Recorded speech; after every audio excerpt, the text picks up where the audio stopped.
السلام علیکم۔ سبحانک اللہ و بحمدک،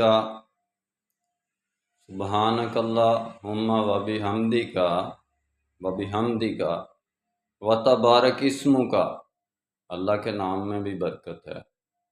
و تعالی جدک، اور جد میں بھی اعلیٰ ہے۔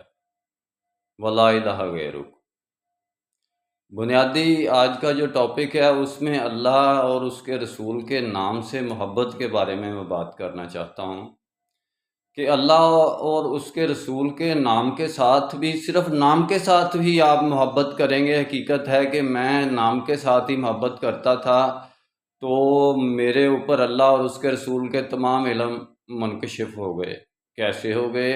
جہاں جہاں پر میں نے اللہ کے بارے میں پڑھا تھا، رسول کے بارے میں پڑھا تھا، جب میں اللہ اور اس کے رسول کا نام دیکھتا تھا تو ہر چیز اس ایک نقطے کے اندر ہی مجھے ساری کی ساری اس محبت کے اندر، اس نام کے محبت کے اندر نظر آ جاتی تھی۔ تو کہنے کا مطلب یہ ہے کہ اللہ کے نام کے اندر ہی اتنی برکت ہے۔ تو اس کے اندر اتنی برکت ہے کہ جتنے بھی اللہ تعالیٰ کے صفاتی نام بھی ہیں وہ بھی قرآن سے احادیث سے ہمیں ملے ہیں، تو ان میں بھی یعنی کہ اللہ تعالیٰ کے جو صفاتی نام ہیں زیادہ قرآن پاک سے ہمیں ملے ہیں، اسماء الحسنہ۔ تو وہ ہر کوئی نام آیت کے اندر پٹ ہے، اور اس کا ایک معنی، ایک سیاق و سباق، ایک محل وقوع ہے۔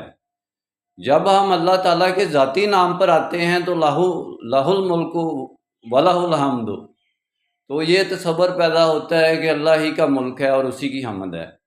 تو ربنا لک الحمد حمدن کثیرن طیبا مبارکن فی۔ تو میں تو یہی کہتا ہوں، آپ لوگوں سے بھی یہ گزارش کروں گا کہ حقیقت ہے کہ بندہ دیوانگی کی حد تک چلا جاتا ہے۔ یہ لمبی باتیں ہیں، میں انشاءاللہ پھر بات کروں گا اللہ رسول کے نام میں کتنی برکت ہے، اس سے محبت کرنا کتنا ضروری ہے۔ انشاءاللہ ڈیٹیل میں بات پھر ہوگی۔ نسبت، وحدت، خدمت، خیر کے ساتھ۔ اللہ حافظ۔